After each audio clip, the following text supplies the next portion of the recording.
A você que participa conosco deste seminário, que Deus esteja abençoando a sua vida, operando em seu favor, e aproveitemos então esse nosso tempo para refletirmos neste assunto tão importante, que são as transformações sociais da reforma, a partir da reforma religiosa encabeçada por Martim Lutero. Eu gostaria de me apresentar. Eu sou o pastor Eduardo Teixeira Damasceno, estou falando de Belo Horizonte, Minas Gerais. Sou pastor da Siló, Igreja Cristã, e estamos nessa caminhada, servindo ao Senhor no ministério há 34 anos e no Evangelho há mais de 40. Agradeço esta oportunidade e peço a atenção de todos para a leitura que vou fazer de um pequeno texto da Palavra de Deus. Está na carta de Paulo aos Efésios, capítulo 4, do verso 17 a 24. Eu entendi que a abordagem do texto profético se enquadra com o propósito desta reunião, deste momento. Paulo escreveu assim: Isto, portanto, digo, e no Senhor testifico, que não mais andeis como também andam os gentios, na vaidade dos seus próprios pensamentos, obscurecidos de entendimento, alheios à vida de Deus, por causa da ignorância em que vivem, pela dureza do seu coração, os quais, tendo se tornado insensíveis, se entregaram à dissolução, para com avidez cometerem toda a sorte de impureza. Mas não foi assim que aprendestes a Cristo, se é que de fato o tendes ouvido e nele fostes instruídos segundo a verdade em Jesus.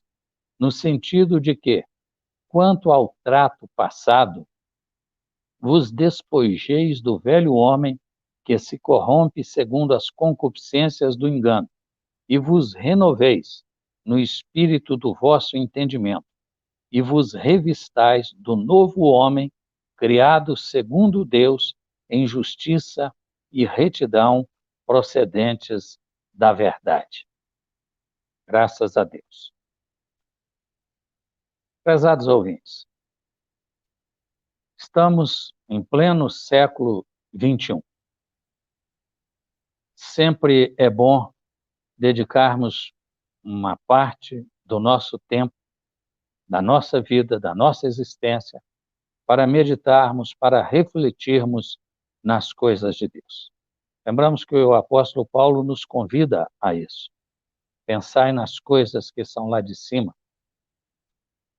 Então, como igreja do Senhor, como crente em Cristo Jesus, como possuidor de uma salvação eterna, nós somos conclamados a separar uma parte do nosso tempo, da nossa vida, para meditarmos nas coisas de Deus. No tempo em que vivemos, nós não podemos deixar de voltar os nossos olhos para o século XVI. Aqui estamos nós, 5 séculos depois. Como era a sociedade naquele tempo? Como as pessoas conviviam, como reagiam? O que estava acontecendo na sociedade, na Europa, na Alemanha, especificamente, os Países Baixos, na Inglaterra, na França, na Suíça? Na verdade, recém-saída da igreja da Idade Média, desculpe, recém-saído da Idade Média, a sociedade daquele tempo estava substituindo, estava modificando os seus valores, passava por uma transformação estrutural, aonde a Idade Média, período medieval, começa a ser substituído pelo poder dos monarcas, pela formação de estados nacionais, e dentro da igreja, uma situação conflituosa entre os valores da fé e os valores espirituais. Aquilo que está contido e que nós podemos usufruir de ler, conhecer e meditar nos ensinos das Escrituras. A sociedade, naquele tempo, estava substituindo as suas estruturas políticas, econômicas, sociais, culturais, e a reforma, ela vem embalada, envolvida no bojo dessas alterações. Olhando especificamente a igreja da época, onde prevalecia, obviamente, a igreja católica, a igreja romana, a igreja tinha uma influência política, um domínio religioso e uma posição econômica privilegiada. Apesar disso, Lutero, o grande reformador, principal de todos, nós poderíamos aqui falar de vários pré-reformadores, poderíamos voltar lá nos valdenses, nos irmãos Savonarola, falarmos de Jean Hus, falarmos de outros grandes homens que foram precursores da reforma de Lutero. Mas Lutero, como um clérigo romano, ele, devido à sua formação, devido à sua labuta, o seu exercício secular, ele era padre em Wittenberg, ele era doutor em teologia pela faculdade dali, ele era professor, e Lutero, discordando da posição da Igreja Romana, ele vai elaborar um texto que, segundo a crença, ele afixou à porta da Capela de Wittenberg, chamado, conhecido mundialmente como as 95 teses de Lutero.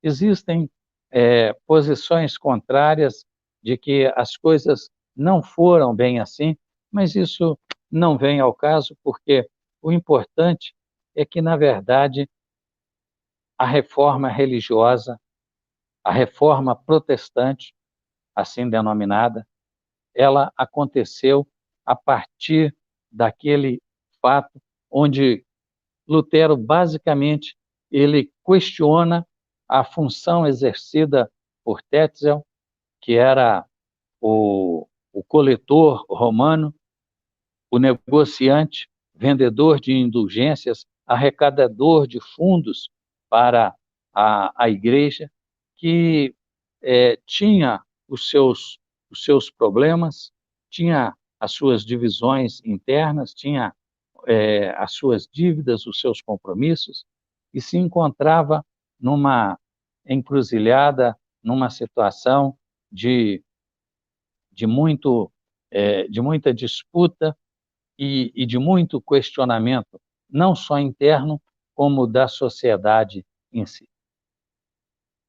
Por isso, e a partir disso, a reforma eclodiu a partir de 31 de outubro de 1517, 503 anos atrás. Passados 5 séculos, nós estamos aqui para realçar os benefícios das transformações sociais trazidos pela reforma. Nós vamos fazer um painel, um sobrevoo sobre este assunto, citando pontos para efeito apenas de esclarecimento, tá certo? Nós podemos dizer que a reforma ela traz benefícios em vários campos da vida humana. Ela vai interferir no campo político, porque havia a ingerência entre a igreja e os governos. Havia conflitos, havia interesses, havia sobreposição de funções e, muitas vezes, isto ocasionava conflitos que prejudicavam a igreja e prejudicavam o ser humano. A reforma trouxe benefício no campo econômico, porque havia uma arrecadação significativa de cobranças e esses valores, esses bens, eram enviados para Roma. Com a ruptura entre o Estado e a Igreja, esses valores passaram a permanecer na própria comunidade, no próprio local, no mesmo governo, na mesma sociedade. As cidades eram basicamente, e a sociedade de uma maneira geral, né, não haviam grandes cidades estruturadas como no nosso tempo. A sociedade era uma sociedade agropastoril e não urbana industrial. As cidades eram muito vastas, espalhadas, e só mais à frente, 2 séculos à frente, com a Revolução Industrial, é que iniciou-se, então, a formação de núcleos industriais, urbanos, onde as pessoas, as famílias, se acomodavam em volta daquele núcleo e ali, então, se estabelecia, se desenvolvia uma sociedade cosmopolita bastante familiar, patriarcal, conforme os conceitos da época. A reforma também contribuiu, eu já disse, político, econômico e ético também, porque se no político havia ingerência, havia conflito entre igreja e governo, no campo econômico, no aspecto econômico, a exploração, os recursos, os senhores feudais e o bispado que dominavam aqueles feudos e que eram os arrecadadores, eles passaram a reter esse recurso, esses impostos, e os governos que vieram se estabelecendo começaram, então, a sistematizar essa arrecadação. Mas, no campo ético, um benefício na ética, é que havia uma corrupção que se alastrava no aspecto econômico e no aspecto moral. O clérigo era bastante corrupto, interesseiro, materialista, e a moral, ela era solapada, ela era se esvaía porque a satisfação pessoal, os prazeres terrenos, muitas vezes até mesmo, e isso era uma outra face da preocupação, do cuidado de Lutero, é que o clérigo ele não seguia, não era exemplo em valores cristãos, pelo contrário, ele se envolvia em toda a contaminação, em toda a pecaminosidade que se espalhava no seio da igreja. O quarto aspecto é o aspecto cultural. A reforma, ela caminha par e passo com um movimento cultural bastante forte, que é o Renascimento, né? O Renascimento, ele vai promover, e a reforma contribui para isso, porque sai fortalecido a separação de interesses e agora artes, letras, e posteriormente a Revolução Industrial, o capitalismo, o desenvolvimento social, o surgimento, o nascimento da imprensa, tudo isso impulsiona a reforma e é impulsionado também pela reforma em si. A imprensa, podemos dizer particularmente, que os escritos de Lutero eram espalhados rapidamente por toda a Europa. O Novo Testamento, que foi traduzido por Lutero para o alemão, foi o primeiro livro a ser impresso e a ser divulgado, apesar de toda a dificuldade, de toda a restrição da época, ainda assim, o conhecimento foi aberto às pessoas, à sociedade. Aquilo que ficava na mão de poucas pessoas, distantes, remotamente, agora tinha um veículo portável, leve, condensado, para alcançar as pessoas e para servir de fonte de conhecimento e de inspiração e contribuir para a salvação de muitos e para a propagação do Evangelho. Nós podemos dizer que, recém-saído da Idade Média, a sociedade daqueles dias experimenta que a luz do Evangelho, a luz da palavra de Deus, venha dissipar as trevas da Idade Média, venha recair não só sobre a face, mas principalmente entrar e encontrar guarida nos corações da sociedade vigente. O desejo de Lutero era dialogar com o Papa. Ele não queria sair da igreja, não queria renovar, reformar a igreja, ele queria dialogar e consertar os desvios da igreja. Mas haviam obstáculos. O obstáculo era o interesse econômico da igreja, a crítica e o combate, e esse diálogo com o Papa envolvia a resistência de Lutero e de outros, muitos outros, ao comércio do perdão, e tudo isso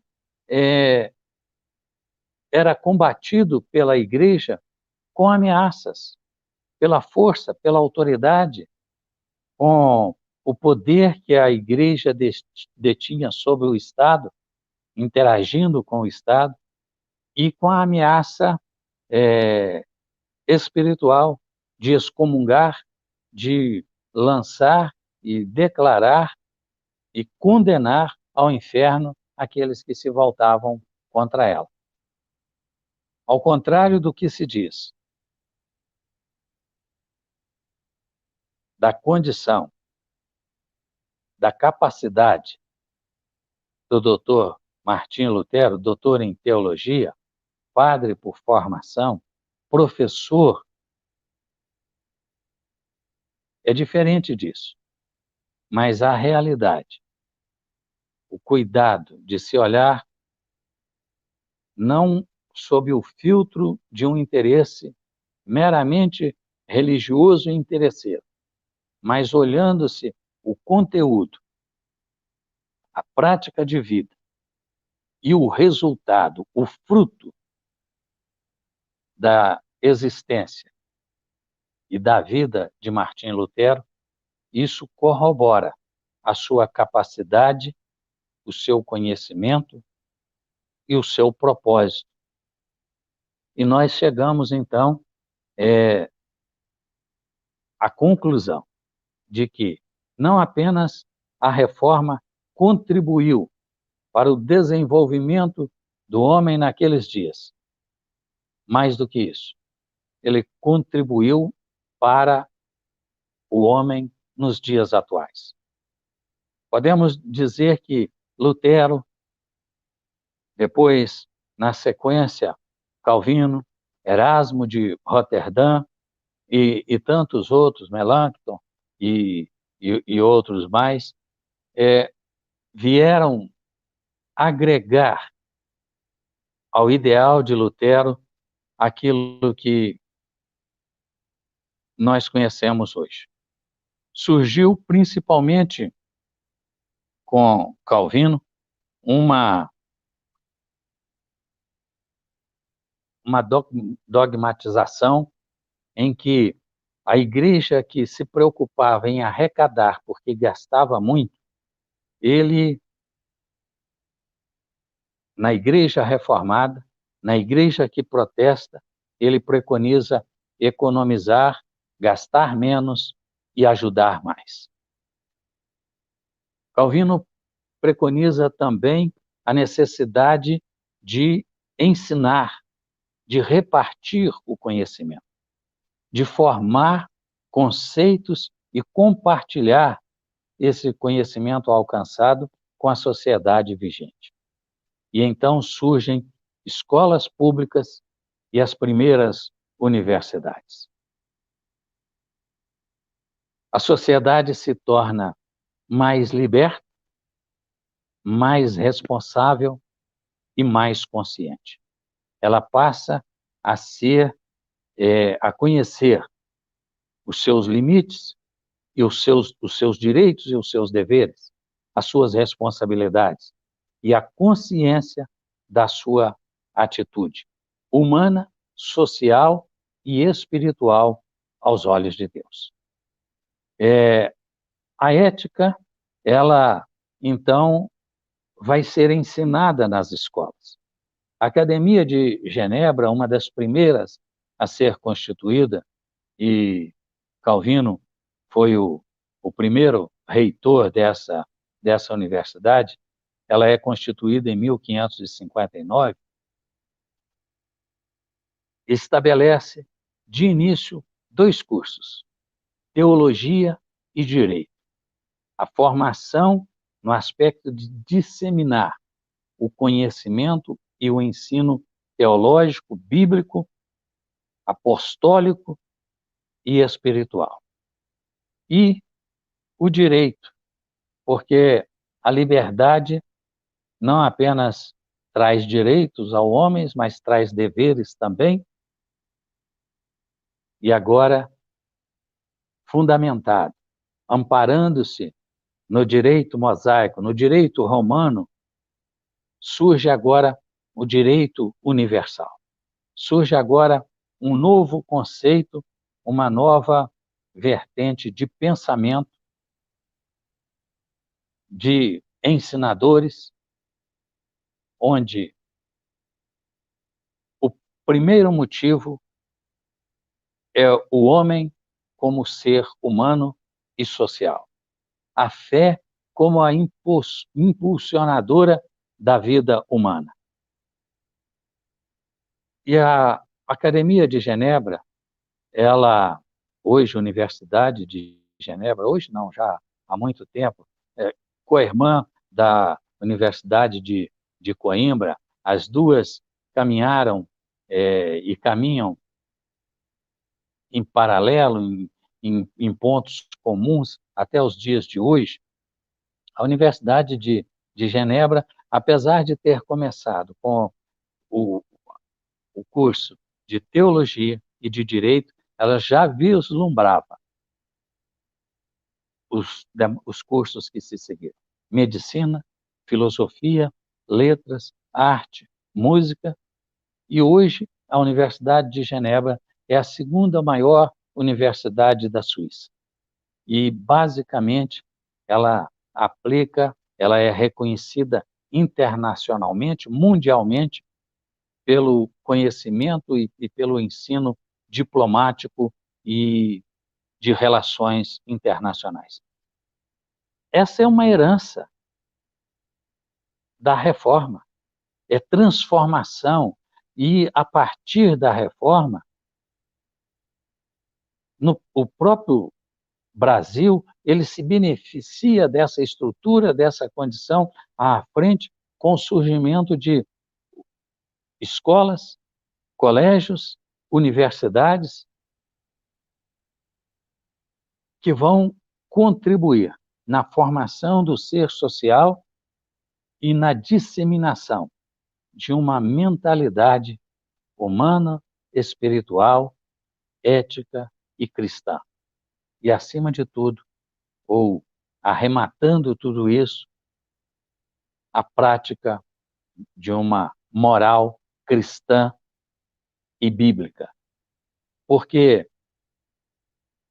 a sociedade até a Idade Média, ela se fundamentava nas questões terrenas, nas questões humanas, nos interesses humanos. Agora, com a reforma, as pessoas começam a ter conhecimento de que existe uma responsabilidade social, existe uma responsabilidade cristã e existe a necessidade de que o homem, ou ele procura, busca representar efetivamente a imagem e semelhança de Deus, e a partir disso ele vai rever, vai conviver com uma ética reformada, com valores cristãos, onde o respeito humano é o pilar dessa sociedade emergente. E o homem é conscientizado de que ele precisa exercer a sua fé, em tempos de paz ou em conflitos, porque a fé vai impulsionar a vida nova, a vida que o apóstolo Paulo nos escreveu em Efésios 7, no verso 23 e 24. Vos renoveis no espírito do vosso entendimento e vos revistais do novo homem, criado segundo Deus, em justiça e retidão, procedentes da verdade. Meus queridos, quando nós olhamos a palavra de Deus, quando nós olhamos o propósito de Deus, o plano de Deus para a vida do homem, nós vamos ver que sem a reforma nós estaríamos perdidos, porque a palavra estava escondida, era propriedade, domínio, e isso não significava conhecimento e muito menos prática do conteúdo bíblico, teológico.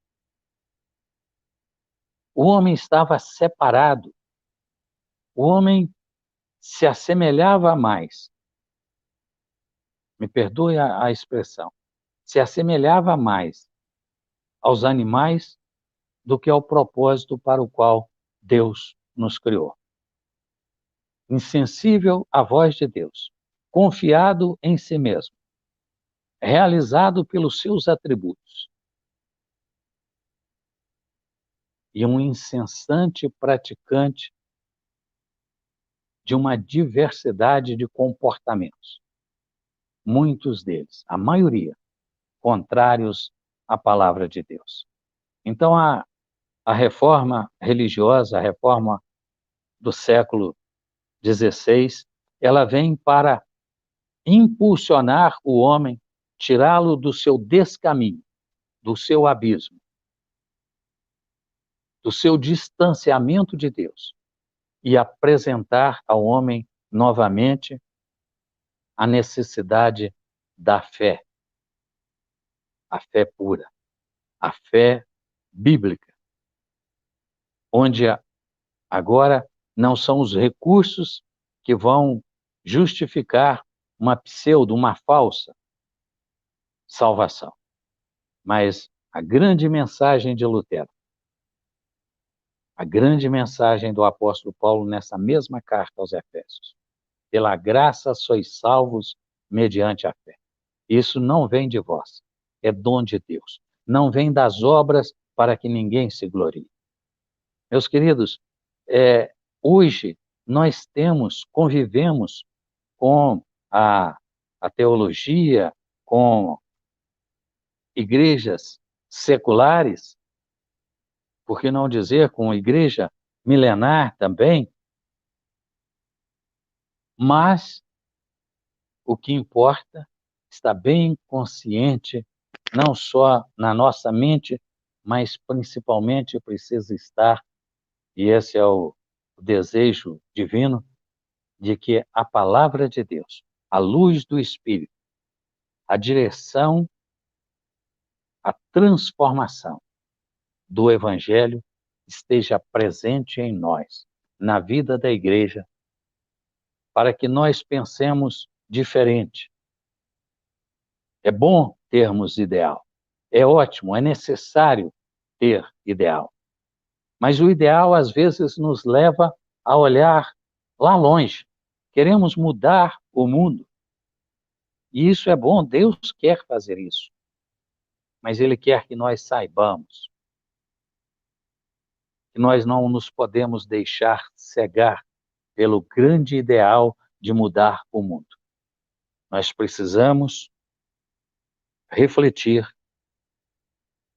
olhar para dentro de nós, introspectivamente, e saber se queremos mudar alguma coisa além de nós. Primeiro, precisamos mudar a nós. Essa é a grande mensagem do Evangelho. Esse é o grande ensino da palavra de Deus. Arrependei-vos, porque é chegado a vós o reino dos céus. A igreja, ela foi renovada para trazer ao homem esta consciência. E com a reforma religiosa, enquanto a religião vigente, a religião anterior, a religião milenar, se enfraquecia com a sociedade, com tudo o que acontecia, porque o homem era o centro, dentro do renascentismo, o homem era o centro de todas as coisas. A igreja reformada, ela reposiciona a pessoa de Cristo, a divindade de Cristo e a salvação de Cristo no lugar que ele sempre precisa estar, como centro, como referência, como referencial, como aquilo que é o espelho para o qual nós olhamos e que se entrelaça com a palavra de Deus diante dos nossos olhos. A igreja, ela não tinha credibilidade, grande possuidora de terras, riquezas imensuráveis, um clérigo, um corpo sacerdotal totalmente corrompido, a prática absoluta e disseminada de abuso de poder, de interesses, o mercantilismo dentro do convívio religioso. Então, meus queridos, quando nós olhamos para homens como Lutero, como Calvino, como Erasmo de Roterdã e tantos outros, Ulrich Zwingli e outros que foram precursores destes expoentes da reforma. Meus amados, nós devemos glorificar a Deus. Devemos agradecer a esses homens que não tiveram as suas vidas por preciosas, que abriram mão, que colocaram em risco a sua própria existência. Muitos deles sacrificados na reforma, sacrificados pelos seus ideais. John Hus, tomando como exemplo esse homem que foi queimado vivo, seu sobrenome significa ganso, seria João Ganso, mas quando ele está sendo sacrificado pela sua fé, ele diz: hoje vocês estão tirando a voz de um ganso, mas um cisne se levantará, e a esse vocês não calarão. Julga-se que, profeticamente, ele apontava para Lutero. Ele não sabia quem seria, mas ele sabia o que Deus faria. E hoje, como igreja, olhando o exemplo de todos estes que vieram, todos esses que se entregaram, aqueles que se entregam hoje em missões, em trabalhos sacerdotais, em assistência, em ensino, em orações, em socorro, em contribuição para a sociedade da nossa época, meus amados, nós precisamos agradecer a Deus e procurarmos aplicar a nossa vida de tal maneira que, mesmo que infinitamente menores do que todos estes gigantes da fé, nós possamos contribuir com a nossa entrega, com o nosso temor, com o nosso exemplo, com o nosso testemunho. Esse é o propósito de Deus. Essa é a maior herança que nós podemos deixar à geração vindoura. Quando hoje, 500 anos depois, nós podemos olhar para o passado e agradecer a Deus pela vida de todos estes que foram citados aqui, tantos outros que eu não falei. Homens grandes, cujo ideal está levantado bem alto e resplandece, norteia a vida da igreja, norteia a vida de cristãos no mundo, norteia a pregação do evangelho e a vida cristã.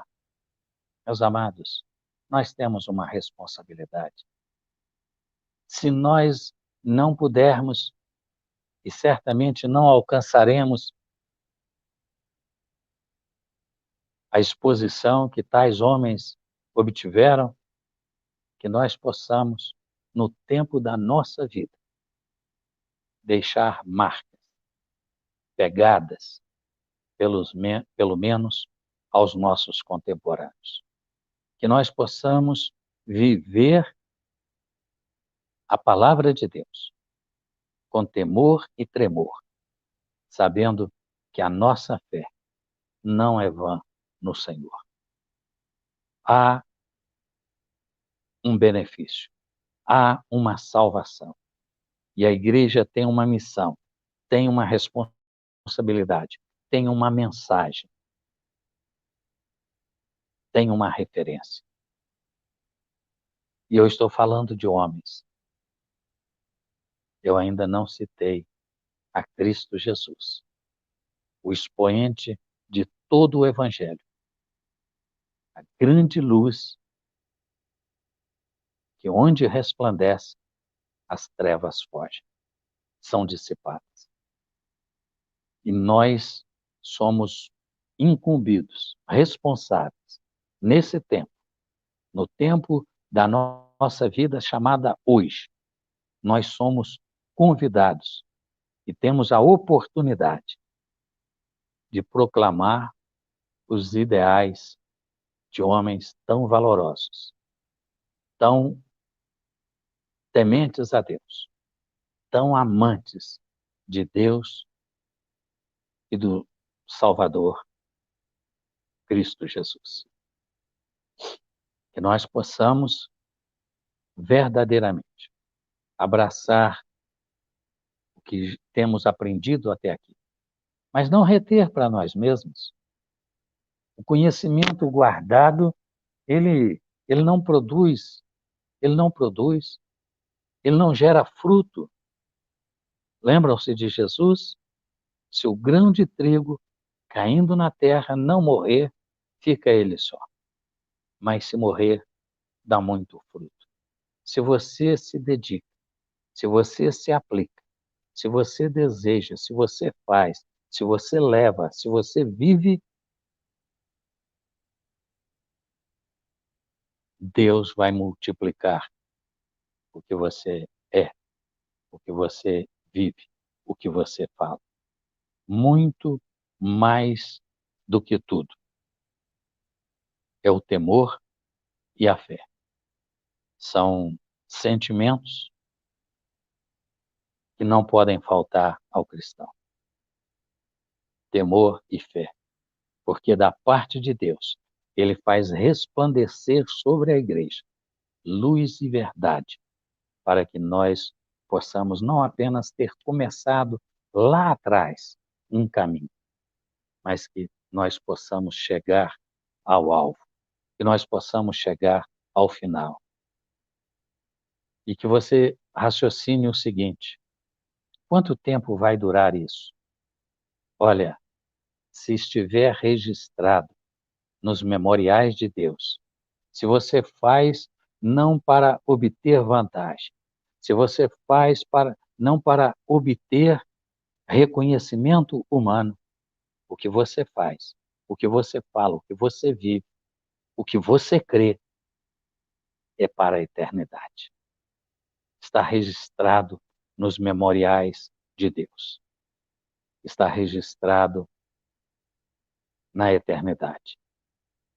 E nós estaremos não virtualmente como nessa oportunidade, mas estaremos a partir do grande dia do Senhor, porque Jesus vai voltar.